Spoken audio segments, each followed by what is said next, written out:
And we're live here on Facebook, YouTube, and Twitter. What's up, guys? Nick Script on the P2W Fantasy Podcast. Hopefully, a clear stream for today. I had major issues on my last stream on Monday. It was like the first time that's happened to me where I completely was out of that stream. Got super fuzzy. Couldn't hear anything I was saying, and then it just like crashed. My whole computer crashed. I mean, it was wild. I felt bad, super embarrassing. I was like pissed off, walking around the room, punching stuff. But shout out to Colin and Joe who kept going on the stream despite me just being out of it. It was terrible. But hopefully that's all cleared up. Want to do a solo podcast today, as always. This podcast is partnered up with the Fantasy Points Media Group, part of Fantasy Points in general. Go check out fantasypoints.com. It's a one-stop shop for all of your fantasy football needs, articles, media content, rankings, projections, advanced stats. It's all in one spot. So go check that out. Use the promo code P2W22 as we get closer to the season. It's going to be well worth it.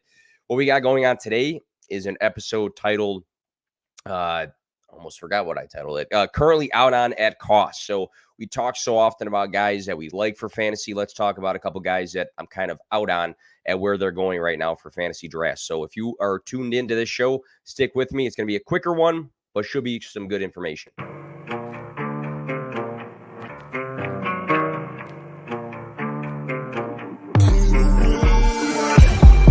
Play to win, no fear to give. I feel, but I can't forgive. I go all in this time, yeah, I won't regret. I'll pick the best on trip, they don't understand. I play to win, yeah, I play to win, I play to win. Yeah, I play to win, I play to win. Oh, play to win, I play to win. Yeah, play to win, I play to win. All right, so this episode currently out on at cost. So guys that I'm not super into based off of where they currently are going in fantasy football drafts, their ADP. So this will change week to week for where guys are being drafted in fantasy leagues. But as of today in June, these are guys that I'm not super into and I'm not looking to draft right now, especially when comparing guys going after them that I'd rather have. I'm not saying that these guys are going to be busts by any means, but they're guys I'm not really targeting, and I'm kind of fading at their cost. So I'll tell you why for each of these guys. I think I have like 6 or 7. And again, for fantasy, everybody talks about the good stuff. You know, this guy is a sleeper. This guy is going to be a breakout. I'm really high on this guy. Go get this guy. I think it's important to go and talk about the guys with the opposite point of view. I'm not super into this guy this year, and here's why. And the why is always very important for me. I think that's something I try to stress with all of my content is a big why. So first guy on the list, and people will say I'm being a hater of him and his team, but for me, it's Aaron Rodgers. And being a Bears fan, it literally has zero to do with that in my feelings towards Aaron Rodgers. But QB7 last year, right now he's going as the QB10. So if you play in a 10-player league, he is somebody that should be a starter on everybody's team. If you play in a 12-person league, he should be a starter on somebody's team. And I don't know if that's the case for a one-quarterback league going into this year. I'm looking at the list: Russell Wilson, Matthew Stafford, Derek Carr, maybe even Trey Lance with his high rushing upside. I feel like all of those guys have bigger flashing lights than Aaron Rodgers going into this next season. He was just a back-to-back MVP, had a good fantasy season. He was at QB7. He's only going a few spots off, but I'd rather take those other guys, especially if they're going after him in fantasy drafts, and I think that they can all potentially finish ahead of him. Russell Wilson, Matthew Stafford, and Derek Carr, guys I do for sure, as of right now today, like more. Aaron Jones and A.J. Dillon combined for 358 carries this past season. I can see that changing in the direction that means this team slowly shifts a little bit more to emphasizing the run. They got 2 very good running backs, and I know this is a team that has liked to pass the ball in the past, looking at Aaron Rodgers' stats and where he fell for the quarterback position, but I think there's a chance that they do implement the run more because they might have one of the best, if not the best, duo of running backs in the league. There's also a major lack of clarity on who outside of Aaron Jones we can trust in the passing game. I'm super high in Aaron Jones. So again, for people thinking I'm being a Packer hater, I'm not. I've been pushing Aaron Jones is a guy that I think you should go and draft all offseason. And I think it's clear that he's going to have a great role in the passing game. I mean, if we look at guys like Austin Eckler, Aaron Jones should be in that category right now. But outside of him, is it Christian Watson? Is it Alan Lazard?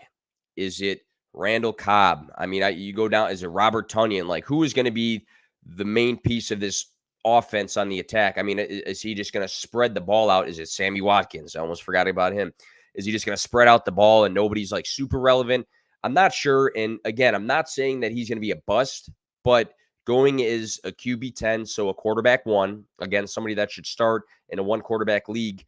I'm not into him at that spot. Again, not a bust. I think I'd push him somewhere between 13 and 15, which is outside top 12 and top 10 category. So he'd be a guy that I wouldn't be comfortable is my quarterback 1 heading into this next fantasy season. So that is a big reason why I am out on Aaron Rodgers. Next on a list, going to the tight end position, I think I want QB, tight end, couple wide receivers, and then running backs. Mike Gesicki, I have always been in on Mike Gesicki, so this is like painful for me to talk about.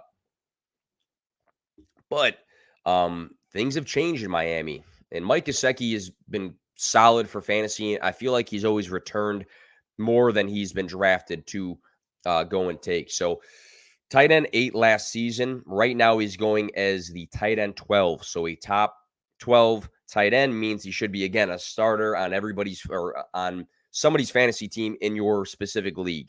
Anytime you play in again, 10 or 12 player fantasy league, if somebody ranks within the top 10 or 12, they're a must-start player. And I have issues with this because looking at last season, we can say, hey, he was number 2 in targets for the Dolphins, only behind Jalen Waddle. He had 111. That's great for a tight end.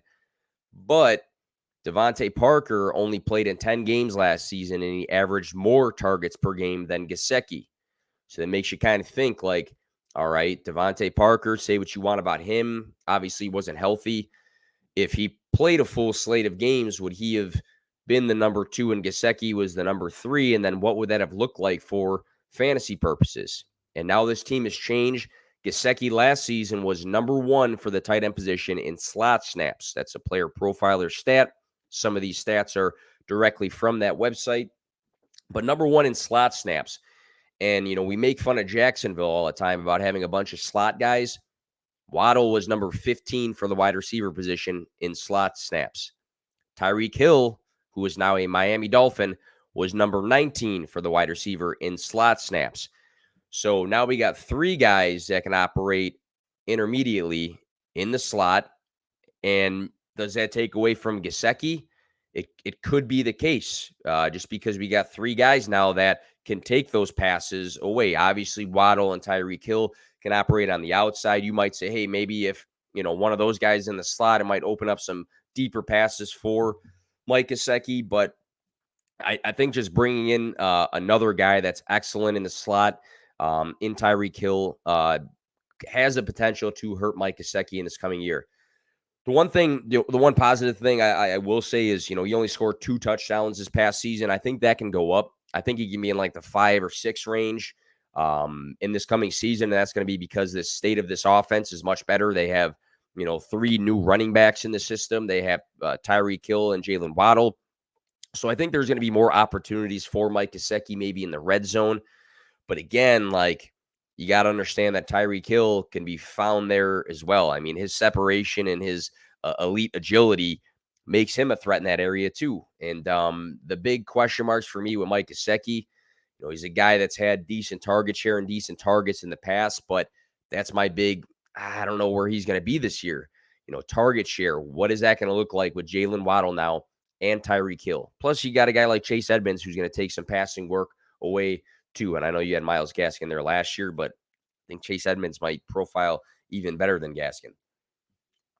So if Gesicki takes a dip in the target share, targets, it's a domino effect. It means the receptions will go down, receiving yards will likely go down, and targets in general, he might be in the 80s range in comparison to where he was above 100 last season. So because of where he stands on his team, I'm out on Gesicki this year. I'm not saying, again, he's a bust. He's going to be a guy that you can probably plug in on certain weeks, but I, for the tight end position, like to have a guy that has high importance to his team, right?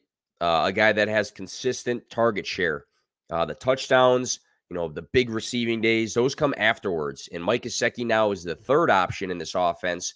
It changes things for him. And, if I whiff on not taking Andrews and Kelsey, Waller, Kittle, Pitts, not in that specific order, but that group of like elite 5 tight ends, I think I'm going to look for other guys later in the draft and just punt a little bit, especially seeing that there's guys like a Cole Kmet who might be more important to the Bears now than Mike Gesicki is to the Dolphins. And could that be a hot take? Sure, but being taken as a tight end 12 when other guys who might have a higher target share in their team are being taken later, that makes him a fade for me coming into this next season. And he's a guy, again, I've always been in on. So it's not like I'm just, preaching to the usual Nick Choir here, because Mike Gesicki is a guy I pushed onto people in the past. And now I'm kind of saying, hey, because of this situation, I'm not into this potential inconsistency on this offense. Next on the list here, Deebo Samuel, which you kind of got to have to hear the direction I am going with for this specific take, but I'm out on Deebo this year because he's being drafted as a wide receiver 6, and I don't have him there. I have him pushing 12. Looking at this past season, 6 total carries weeks 1 through 9, and then week 10, the offensive system just said, like, fuck it, he's a running back now too. And, ever since then, he turned into this big hybrid player that scored a lot of fantasy points because he had 365 rushing yards. He ended up having 59 attempts on the year. He had 8 rushing touchdowns. That's a massive impact for a guy's fantasy value, fantasy ceiling, and his floor, because he's rushing the ball a shit ton. He's getting some targets that allow him to get those yards after the catch, which he was great in this past season. Number 2 in yards after the catch and number 5 in receiving yards. So he's definitely a playmaker with the ball in his hands, whether it's carrying the ball, whether it's getting a shorter ranged target that he takes for an extra 15 yards. He's very good in those situations, but we're kind of banking on extremely efficient playmaking ability with the ball in his hands, which he's shown to do. But some of the asterisks that, I look at for this coming season, he was number 21 in targets and he was number 21 in receptions. So he was right at that mark for both those categories, obviously. So it looks like he was efficient there as well. But for him being drafted as a top 6 wide receiver, but seeing targets as a guy outside the top 20, that is concerning, especially with the notion that he doesn't want to be used as a running back. There was word on the street that he doesn't like to be utilized in that way. So if this offense changes and Deebo doesn't have 59 carries or anything close to that, that's a massive hit to his fantasy value, especially seeing that you have a developing quarterback who is entering year 2, but year 1 is a starter. Brandon Ayuk is a guy that can handle some targets. George Kittle might be the number 1 target for Trey Lance.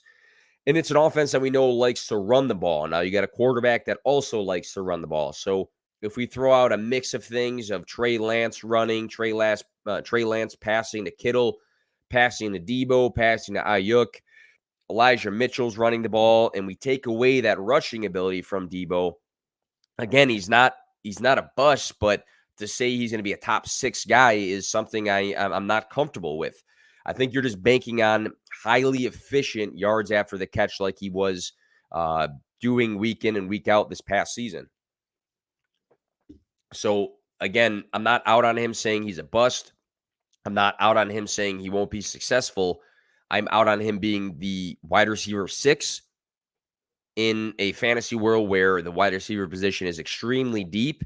And I'd be looking at guys with higher targets just in general. And, I'm not going to say he can't have that high target ceiling, but that's my concerns of just like not really getting tons of targets in the system before. I mean, he did have a decent amount, but again, number 21 in targets. And if we take away what we love about Deebo, he's a different fantasy player. So I think I had Deebo right at number 12 for this coming season, which might be low on Deebo. But again, where you draft the wide receiver 6 versus 12 in your fantasy drafts are two very different things. So at cost with Deebo, with those concerns, I'm slightly out for this coming season. And I got my guy D Brown in the chat. What's good, man? Go check out Sons of Dynasty. They have a big show happening later, I believe, tonight. So go check that out. I'm the early gang, so I don't interfere with that show because that's a great group of guys, and they're going to put on a good one tonight.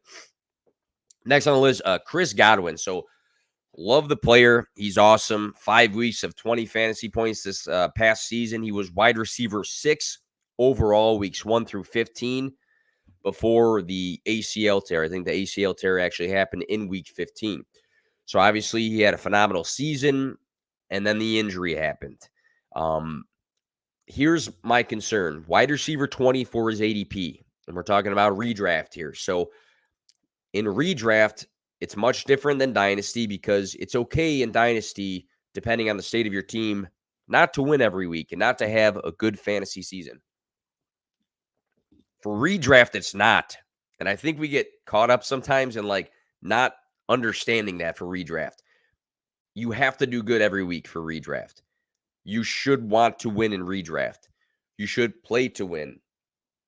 In redraft, and taking a guy right now at wide receiver 20 who might be missing plenty of time in this coming season, to me is not a smart move because you can say he's an elite wide receiver. He's going to be very fantasy productive when healthy. But you can also say, if I don't win the first 5 weeks and I took this guy when I could have taken somebody else that would have helped my fantasy team, that in itself might be a bit of a mistake, right? Because we can't bank on you're going to make playoffs 100%. We can't bank on, hey, I'll be a guy that gets a bye week. I'll be in the semis for fantasy. And, I can take this hit because wide receiver 20, we're looking at the guys going after Chris Godwin, Mike Williams, Brandon Cooks, Marquise Brown. Those are 3 guys that can help you every single week. Now, if you don't have if you don't take one of those guys, now you're stashing Chris Godwin on your IR, and now you're taking a hit every week because you don't have somebody that you could have utilized. And again, when every week in redraft is important, you have to make sure that you're playing to win. And drafting a guy that might not be ready for the first X amount of weeks, I thought the last time I heard that there was no timetable for Chris Godwin. Might not be the smartest of moves. What if he doesn't come back till week 12? I mean, that's a big question mark there. Here's another thing. The Bucs want to win a championship. The Tampa Bay Buccaneers want to run it back. They won one not this year, the year before. This year, they exited earlier than they wanted to. They're not going to rush Chris Godwin back. They brought in Russell Gage to kind of take his role, and then eventually the Antonio Brown role. They're not going to rush Chris Godwin back because they want him for the actual NFL playoffs. They don't need him week 7. They're going to need him come the divisional round. So that's another thing that kind of comes to mind too, is that do they need to rush this guy back, or do they want to prolong his season by having him 100% in the playoffs? So again, I'm out on the timing of the injury and them not wanting to rush him back. Got to bear with me. I've been having some respiratory stuff. Finally got some medication, some drugs for it. So hopefully that's on the outs sometime soon. So next on the list I want to bring up, because I feel like I've seen so many takes about MVS, mostly for best ball, but Marquez Valdez-Scantling, who is now on the Kansas City Chiefs. I'm very out on him, and I've been out on him. I didn't care where he landed, but I've been very out on MVS. And I get the hype of him being like a big deep threat. He has elite speed. He had a 4.37 out of college. Mahomes was number 4 in deep ball attempts this past season when they lost Tyreek Hill. But let's take a look at his fantasy seasons, right? MVS, 2021, wide receiver 76. Not good. 2020, wide receiver 55. Not good. 2019, wide receiver 83. Not good. And who did he have? Aaron Rodgers, who's been great. One of the most talented quarterbacks in the NFL across the last decade. He had Aaron Rodgers And for the last 3 years, you can't say that the wide receiver room was super crowded. I think he had every opportunity, especially when guys like Allen Lazard were banged up, to be a guy that was fantasy relevant and had some consistency. But you saw nothing but inconsistency with MBS. And some people will say, well, for best ball, he might have some splash games. But how many splash games is he really going to have in best ball? Like, I'm so out on MBS because, he couldn't get it done with an elite QB through his career. He had bad finishes with an elite QB. And now he's behind Travis Kelce, Juju Smith-Schuster, and Sky Moore. For sure he's behind those guys. And then he might even be behind if one of the running backs, I know a lot of people want CEH to be that guy, if one of the running backs has some decent involvement in the passing game. So he's behind a lot of guys. So why do I want to draft a guy? And I don't care where he's going in fantasy drafts for redraft. Unless somebody's hurt in this system, why do I want to draft a guy that potentially is the number 4 or 5 target and has shown nothing but inconsistency in his career? So I'm very out on MVS. Even in best ball, I guess if it's your very last pick and you want to bank off of one huge day or maybe 2 huge days that he might have, 2 targets and one goes for 70 yards, like power to that. But it's not the way I play, in all honesty, and I'm out on MVS. Next is Cam Akers on the list, and he's not going super high in fantasy drafts. He's going as a running back 18. I've seen some people touting him as a top 10 running back potentially, and I'm not convinced in any sort of way. In the playoffs, he averaged 2.6 yards per carry, which is terrible. 2 of his 4 games, he had 3 catches, and then the other 2, he only had 1. So in the playoffs, we didn't see efficiency on the ground. We didn't see usage in the passing game. I will say again, it was awesome. He came back from injury, and I'm sure he was never 100% at all in the playoffs. He did average 4.8 yards per carry in last year's playoffs across 2 games, so small sample size, but still, he was decent then. But I've just never really seen enough out of Cam Akers for me to be like, you know what, I'm in. I know the offense is really good, and I know that, him coming back from injury was great, but I never was super into him as a prospect, and I haven't really seen anything that's like, man, I need this guy in my fantasy team. The depth chart isn't scary, but, Darrell Henderson is always a threat, I think. If he's healthy, he averaged 4.6 yards per carry on the year. So Henderson was actually very efficient on the ground for the Rams through the duration of the season until Cam Akers came back in the games that he was the guy. I know Sony Michel came in later and ended up being the guy as well. 688 rushing yards for Henderson and 29 catches. He's serviceable. So do they use both guys this coming season? I don't want to dive deep into what I think the split is going to look like. But again, outside of the speedy injury recovery, wasn't super high as him, on him as a prospect. And I haven't really been shown anything that's like, man, give me some Cam Akers. In Zeke, Josh Jacobs, Dobbins, Mitchell, Etienne, Hall. All of those guys go after Akers right now for their current ADP, which again will change. But if I go down that list, I'll take Zeke over Akers for redraft. I'll take Josh Jacobs over Akers for redraft. I'll take J.K. Dobbins if he's healthy and ready to go over Akers and redraft. That might be an asterisk because we have to see how his health is. I'll take Elijah Mitchell. I'll take Travis Etienne, and I will take Breece Hall. So those are 1, 2, 3, 4, 5, 6 running backs that I'd rather have. And again, the whole point of the show is not these are busts. There was never the word bust attributed to any of these guys. And it's not a show about busts. It's a show about guys that, due to where they're going in drafts right now today, I'm out on because I'd rather have guys that are going in drafts after him. So Cam Akers, could he be the RB20 this coming season? Sure. But again, when I see 6 guys after him being drafted in that spot, that's where I kind of shy away from that. What's good, Nate? Appreciate the comments, man. Another son of Dynasty guy. Those are my guys, man. Last one on the list, and it's kind of been a guy that seems to be pretty common for a fade, is Antonio Gibson. And Antonio Gibson the last 2 seasons has finished at the 12th spot for PPR, which looks great, right? Number 6 in rushing yards, number 8 in total touchdowns, number 11 in yards created in 2021. Couple issues, going into this next season. J.D. McKissick was almost a Buffalo Bill. Then he came back home because, and I always say this about McKissick, I think he knows his role with Washington, right? He knows he's going to get receiving work. He's been utilized a ton when healthy. And Ron Rivera, goes out and talks about Brian Robinson, who they drafted this season, and, compares him and Antonio Gibson to possibly being like a D'Angelo Williams and Jonathan Stewart combination, which was an old school 1-2 punch at the running back position. I mean, Brian Robinson, bigger guy that was the workhorse for Alabama. Does Antonio Gibson, lose some goal line work to Brian Robinson? I guess that's kind of TBD.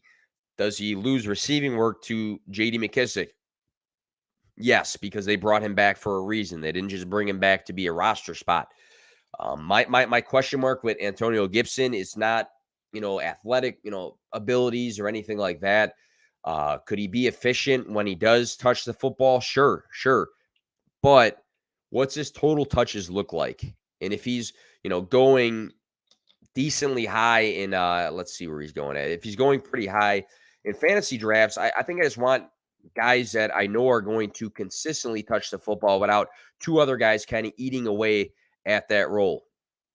And for PPR, looks like he is going as the running back 17. So not, not super high for a guy that has finished as a top 12 guy the last 2 seasons. But I just get nervous about this offense, just hearing Coach Rivera talk about Brian Robinson, then bringing back J.D. McKissick. So in a perfect world, you'd draft Antonio Gibson. He is the lead running back who gets a majority of the touches, 20-plus touches a game. And if that's the case, you might be saying this guy might be a top 5, top 10 running back. But because of the question marks with Gibson, I'm out on him just because I feel like I want to gravitate towards a guy that is going to have solidified touches weekly. I don't want to walk into a week where Gibson, I start him, he gets 15 to 18 touches. Then the next week it's 13. Then the next week it's 20. And the next week it's 8. That to me is a massive headache. I have a great comment from Nate in the chat here. I was huge on Gibson the last 2 years. Problem is Washington doesn't seem to be. And he agrees with the take as well. So, yeah, you want to see an offense really get behind their running back, as we've seen guys in the past. I mean, even this past season, it's 2 very different guys. But you fully saw Indianapolis get behind Jonathan Taylor because they gave him a majority of the touches. They gave him some receiving work. They gave him a shit ton of touches in the red zone. They were fully behind Taylor.